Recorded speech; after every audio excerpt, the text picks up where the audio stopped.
welcome back, Team Mops, to our third session of the day. I hope you're keeping up the pace, you're keeping up the energy. My next guests, and I have to say this because it's been the most surreal conversation, backstage conversation I've had. We've just been slapping our own asses to kind of get the energy back into ourselves. So if anybody's kind of like, you're not on camera, just get yourself stood up, give yourself a little slap. Apparently it releases all the blood, gets all of the energy going, and we can start as we mean to go on. Right, without any further ado, I'm going to bring in my next guests, and that is Mary Kleinsorgen and Gifford Morley-Fletcher, both from MarketOne, who are going to tell us why the 80s are on the phone and why they want their lead scoring back. Welcome, Gifford, Mary. Thank you for joining us. Hello. Thank you, Carla, and thank you everyone for joining us. I hope everyone's really excited for this fun-filled ride back in time where we're going to debunk all of the myths of old school lead scoring and show you how to score like a lead boss. So, Giff, I'm going to turn it over to you to walk us through the agenda.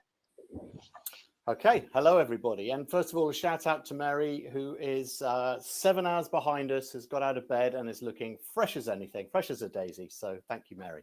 So we thought we'd start by going back to basics and looking at what scoring is and isn't, also known as should I score or should I go? If you're not clear on what scoring is, you probably shouldn't be scoring at all, and hopefully we can clarify a few points here.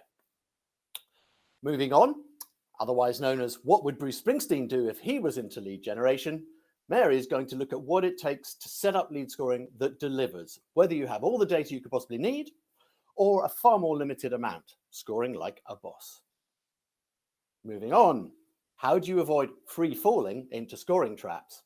Well, we've got a few tips to help you avoid scoring pitfalls, both obvious and less obvious. And then finally, obviously, if you're scoring, you want to measure it. So if you've got some scoring that you can't control, we also have some thoughts on how to measure your scoring and keep it healthy and effective. So let's get straight on in there. And with the help of Inky, Pinky, Blinky, and Clyde, look at what scoring is and isn't. So starting with the is's. Number one, this may seem obvious, but the important word here is prioritize. The goal is to help your sales team manage their follow-up queue and get to the best people fastest and first. You're not delivering people sales ready to close at this point. Point two. Here it's highlighted, and that is the key point. Scoring is not meant to operate in a silo.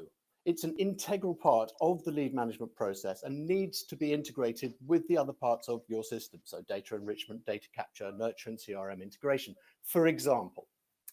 Point three. So it's not only about identifying, but also elevating those accounts within your target market list. It's not about scoring the irrelevant ones, but elevating the relevant ones.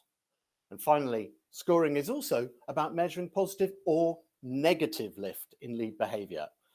The fact is, if your scoring is just working perfectly, then, well, it's unlikely. It's a continuous process. And so you need to look at the positives and the negatives. Okay, moving on to what scoring isn't.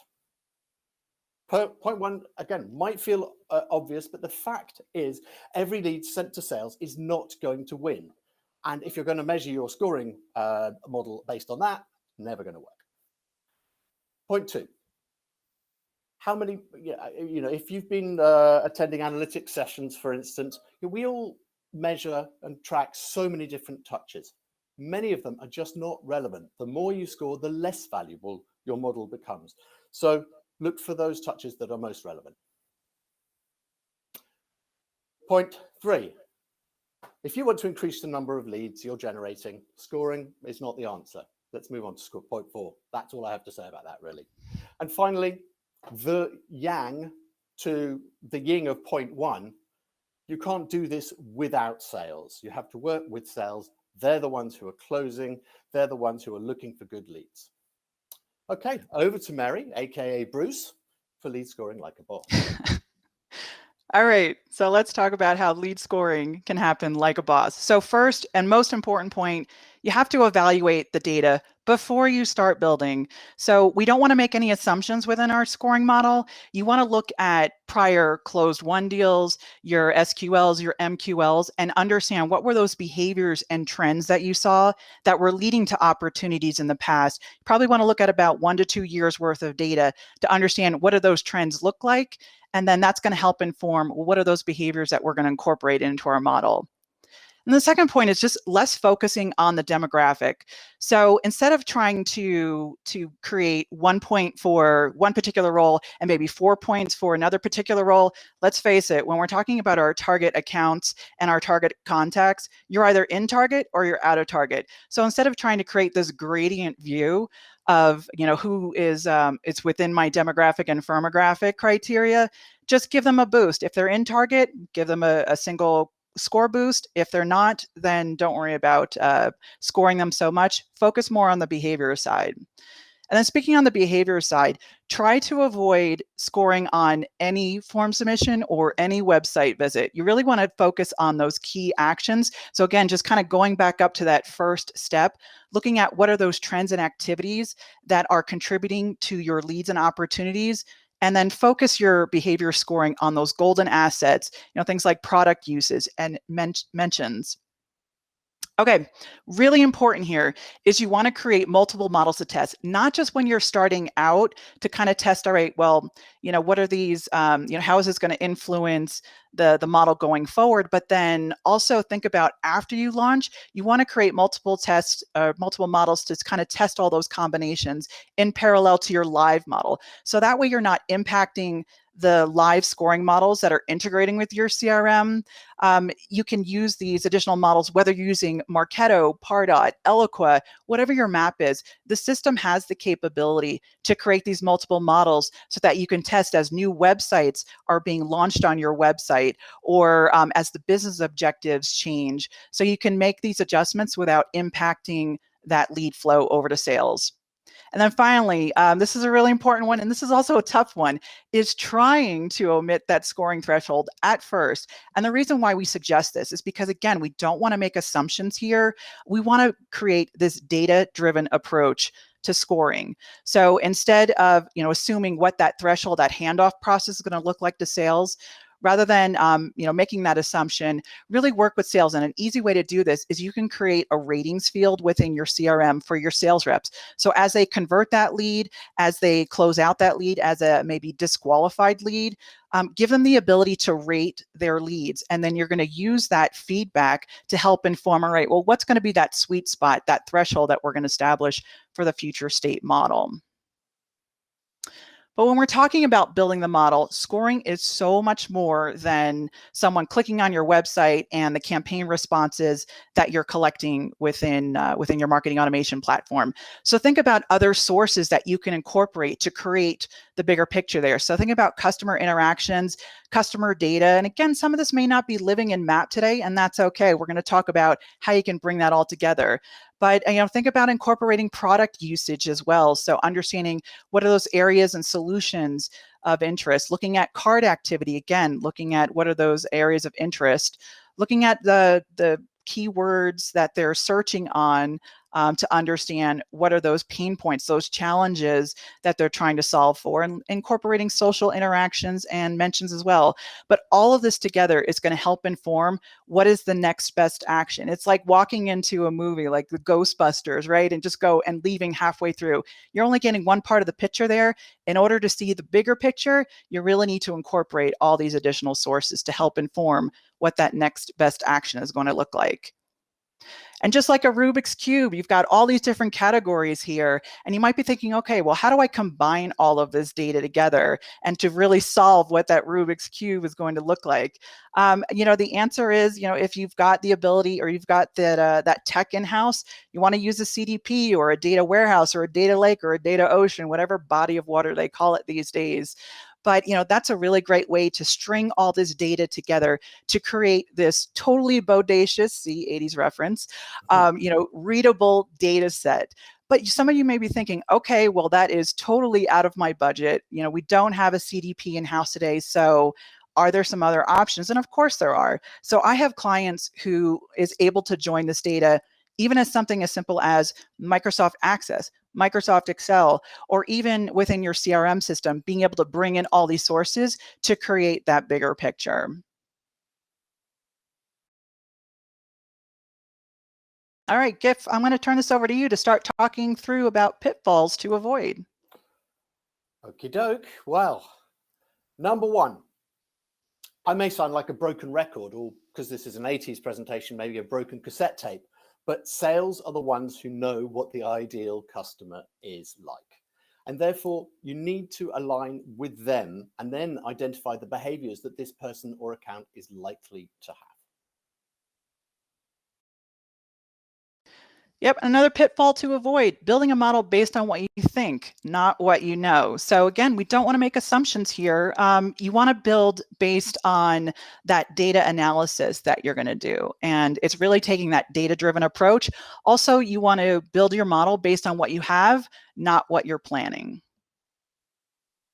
Okay, so I mentioned the variables earlier. And another way to think about this, though, think of it like you're building a photo fit based on a description. Sales have given you a description of their perfect customer, and you're building a photo fit. Now, the clues in the photo fit. Photo fit is the face. Therefore, we're looking for what's in the face. Just because they've got red socks, it does not mean that you need to add that to your scoring. All right, this one's my favorite because quite often when we work with clients who are getting ready to stand up a new marketing automation platform, or they're working with a vendor, like one of the first things that they say is, all right, it's absolutely critical as you're standing this up, you need to build a scoring model. And that's not really the case. Scoring, there's very specific use cases for lead scoring. So in order to determine, all right, well, do I actually need lead scoring? You really need to think about the challenges that you're trying to solve for, because as you kind of like peel back the onion there, or peel back the layers of Aquanet, it's about understanding, all right, well, based on those challenges that I'm trying to solve for, maybe scoring isn't the answer. So again, just think through what your objectives are, and then that's going to make the determination whether or not you even need a scoring model. All right, so I'm going to pick this one up, Gif. So the first one here is, about predictive. So if you are considering predictive models, it's just important not to heavily rely on predictive. There is a space for predictive here. We're not saying don't use predictive. All we're saying is, as you're getting started using predictive, quite often there's not enough data to provide those insights, to give you those indicators of who is more likely to close or to convert. So, as I was saying a few slides earlier, thinking about creating multiple models to test with, same thing with predictive. Don't rely on predictive as your only model. You want to create multiple models to test and help validate. Another key point is including degradation or decay rules. Just because somebody's nearly reached the threshold doesn't, they haven't reached the threshold. If they do that and then, nothing happens for 30, 60, 90 days, that suggests something's dropping off, and you need to drop down your scoring accordingly. So account for 30, 60, 90 days of no activities. Nothing happens, score goes down. Activity starts again, score can go back up again. All right, and avoid inflating scores. So think about when someone fills out a contact us form, a free trial request, a meeting request form. So another common scenario that we see is that, some organizations will decide to bump up those scores immediately. So if you're setting your scoring threshold at 75 or 100, in some cases, we've seen clients that have bubbled up their score to immediately go up to that threshold. And that really takes away from your scoring model and can help or can skew your results. So instead of immediately inflating those scores, just think about scoring them as you normally would within your model, because you can always use your CRM integration program to help control, all right, well, someone does fill out that meeting request form or a free trial request form, you can use that CRM integration program to push them over to CRM rather than skewing with your lead scoring model there. Okay, so you're a marketer, but you think you're a bit of a scientist, and you've spent days, weeks, months building this complex scoring model with all these different labels for different scores. Do sales care about those labels? No, they want to focus on selling. So avoid blinding them with science, just send them through, the leads that are ready. And then finally, capping your scores. So instead of creating negative scores or infinite scores, we've seen -50, 3,000. Just use your marketing automation platform. Again, any platform that you're using, Pardot, Marketo, Eloqua, has the ability to reset those scores, keep them within a threshold, because that's going to enable marketing to really understand, well, what does the distribution look like, but then also being able to measure it on even playing ground instead of trying to determine, all right, what does -50 mean? What does 3,000 mean? Right, it's time to get physical. On we go. All right, so let's talk about scoring health and how will I know if sales really loves me? Oh God, you guys must be loving all these 80s puns. All right, so in order to understand what does the health of my scoring model look like, first thing, look for outliers. So what do I mean by outliers? So if you're doing this scoring distribution report to see what the entire database looks like across all of your different scores, you may have, you may see contacts. If you're starting to see all of your contacts or most of your contacts within your database reach that top spectrum, meaning like they're all MQLs or no one qualifies at all, that could be a really good indication that your criteria might be a little bit too loose, might be a little too tight there, but also your scores may be set too high or too low. In some cases, if you're seeing most of your database fall either without a score or really, really low on that spectrum, there may not be enough data to score on. So it's really important that you're scoring on the data that you're capturing on a regular basis. But then also another factor could be that the data that you're scoring on is simply not standardized. So we're going to get into the dirty data and how to clean that up in a little bit, but that could be another option there. But you want to compare your distribution to sales ratings to help validate your model. So as I was saying earlier, just a simple field within CRM, you can help use that feedback to help compare that to your actual scores to help see, all right, well, are we aligned with sales, or maybe we need to make some adjustments. And then finally, super important, you want to keep that communication line open and continue to get feedback from sales on the overall quality of the leads. Certainly monthly, quarterly would be good as well. All right, so let's talk about cleanliness and completeness. You may be thinking, all right, well, what does cleanliness and completeness have to do with lead scoring? But think about it this way. The cleaner the data, the more accurate your score is going to be. So starting out with field completeness, these are these 4 key areas. This isn't just a scoring thing. This is just in general. You constantly want to be measuring your field completeness because this is going to help identify gaps within the data that you're capturing and help identify, all right, well, maybe there's some opportunities here for data enrichment, either organically through your campaigns or maybe through a third-party service. But in any case, that field completeness, that sweet spot, you want to aim for 60% field completeness. You don't want to do a field completeness analysis across all the fields in your database. That would be madness. So you really just want to focus on the fields that are critical within these 4 areas. So the fields that you're commonly using to build out your audiences, the fields that you're scoring on, fields that you're commonly incorporating into reporting, and then those fields that are required for CRM integration. Again, 60% is a sweet spot, 80% is a best in class. And then addressing dirty data. So again, if you're seeing a lot of your contacts that are scoring within that lower spectrum, they're not getting scores at all, could be a dirty data problem. But here's the thing, you don't want to wait until last minute, until the credits of that Ghostbusters, to try and solve that, because it's only going to, continue to keep your data dirty. So you want to be able to address that dirty data at the source. I don't know why I keep saying dirty, but so think about all the ways that data can enter into your map. So forms, CRM, list loads. Think about addressing your pick list values. Think about addressing your templates and your CRM integration to make sure that when the data is coming in, it's coming in clean. Okay. And then one other important point, and this is kind of one of my little bugbears. Make sure that you are tracking active versus inactive contacts, or hyperactive versus solid as a rock. Because the fact is, if you have loads of inactives, you're going to get a low MQL count. And what's more, by tracking this, it's not just a report, it does help you prioritize your new segments and also give you an opportunity to re-engage your dormant contacts and accounts. So yeah, track your actives and your inactives. It's a key indicator as to whether things are going well or not.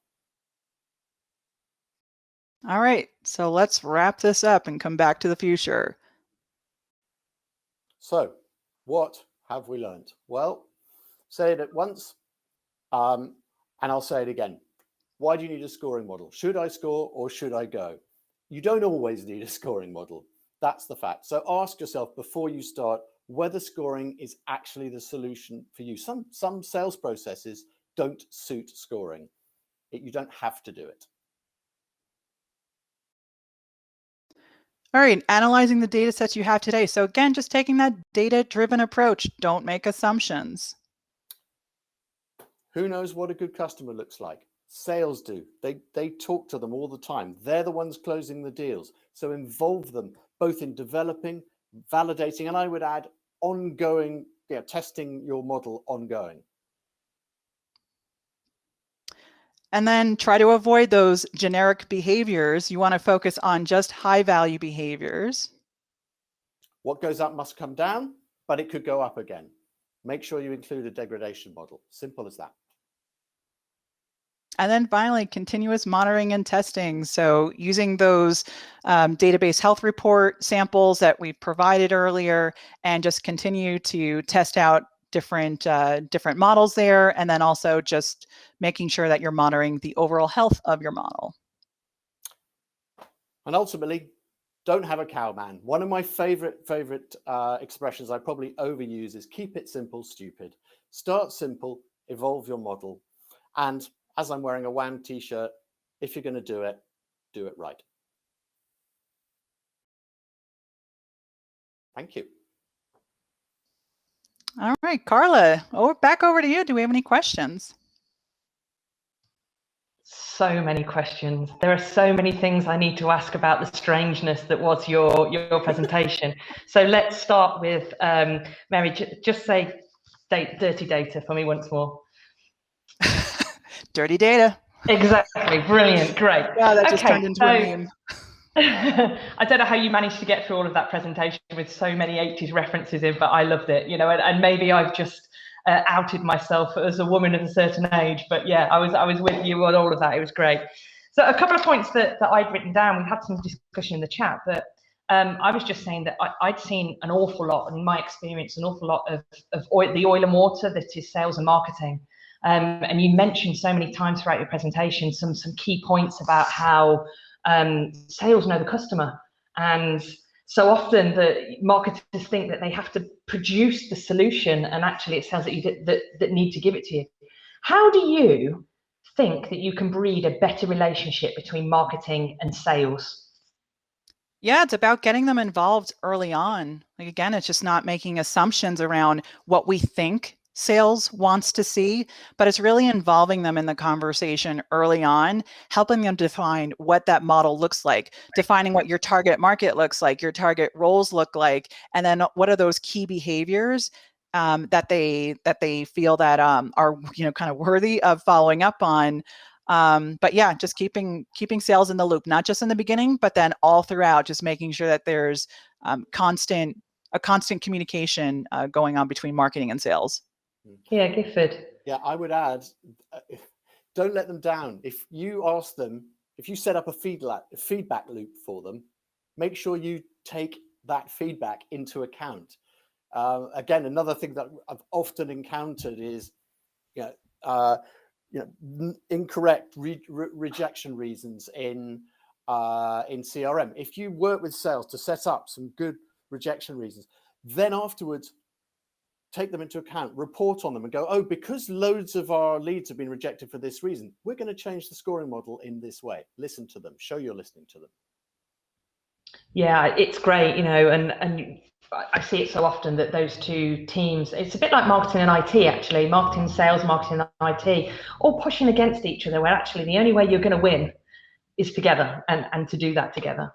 So another couple of things that I just wanted to run past you as well. So one thing I picked up on this, and it's something, Gift, that you said really early on, which was it doesn't always work, or like sometimes it fails. That lead scoring doesn't just immediately get you loads of sales. And I've seen it with clients so many times, this expectation that we'll set up a lead scoring model, ta-da, it's the silver bullet. Why isn't it working? How long does that process really take? I know you said it was continuous, but how long is it going to take me to set up an effective lead scoring process? Wow. How long is a piece of string? Each case is different. I think actually in the core of this is actually the sales process as well. It's not just understanding sales, it's understanding their process. I have clients who are totally focused on closing the deal really quickly. To get to that point may take time, but closing the deal really quickly. And actually, if that deal hasn't closed in 20 days, they're on to the next. And then there are others where that sales conversation is much longer and it's much more complex. So I don't know. I mean, don't know, Mary, maybe you've got some specific experience, but that you would quote. There's no magic timeline here. You really need to let it ride too. So another scenario that I see is that someone is launching scoring model and they wait about a week and they're like, oh, this isn't working. All right, let's completely change gears here. So you can't shift too quickly. You really need to allow the model to ride a little bit, see what the feedback looks like from sales. But then that's why testing with multiple models is really key, because then if you want to test out different scenarios, you can do that without impacting the volume of leads to sales. Yeah, and I think that, the point I'm trying to labor, and I hope that I'm saying this right, is that it's not an overnight thing. You can't just get your HubSpot or your whatever, your automation tool, set up the funky inbuilt lead scoring technology and go, there you go, it's done. We'll suddenly have a load of sales. It is an ongoing process. And again, some words you wrote down, it's a continuous process, have to keep looking at it and changing it. So super interesting. Okay, and just one thing that's been kind of backed up on the chat while you were talking as well from Andrew Rose was just sort of saying around the building of relationships. Actually, this process, just talking about this and going through that lead scoring, can actually build a relationship with sales rather than take it down if you do it right. And I think that's a super powerful message, actually. That things like this, that actually immediately I go, oh no, I'm going to have to get the sales guys and we're going to have to. It's a really good opportunity to build that relationship. I guess you guys see that all the time. Well, yeah, I mean, one of the things you're going to be doing, if you're doing it properly, is you're going to be interviewing sales. And in all honesty, if you start with this impression that sales and marketing don't talk, and sales have that impression, you're sitting down in a room or on a phone these days with somebody and you're saying, right, tell me all about your ideal customer, tell me what they're like, what they're not like, etc. And that is a really, really strong way of building relationships. Yeah, brilliant. Okay, look, we're slowly running out of time now, and we're all going to head over back to the key sessions where we're going to wrap up from all of the sessions. So I hope you will join us. Thank you, Gifford and Mary, once again from MarketOne for your wonderful insights, your amazing 80s anecdotes, and the phrase dirty data, which I will take with me. Mary, thank you very much. And Gifford, tell me, how long did it take you as a child to complete a Rubik's Cube? Well, I mean, in reality, I was averaging only about 3 minutes, which is not that good. But once, and I think it was pure chance, 1 minute 29, but I'll take it. Yeah, listen, people, they can tell you how long it takes for a Rubik's Cube, but they still didn't answer how long it takes for a lead gen process. Thank you, guys. Thank you ever so much. Now, everybody, I hope you'll stay with us. Head over now to the keynote stage where we'll hear everybody wrap up from what's happened this morning before we break out to lunch and get you really excited about this afternoon sessions as well. So thank you very much. Thanks again, Gift and Mary, and we'll see you on the other side. Thanks, everyone. Thanks a lot. Thanks, everyone.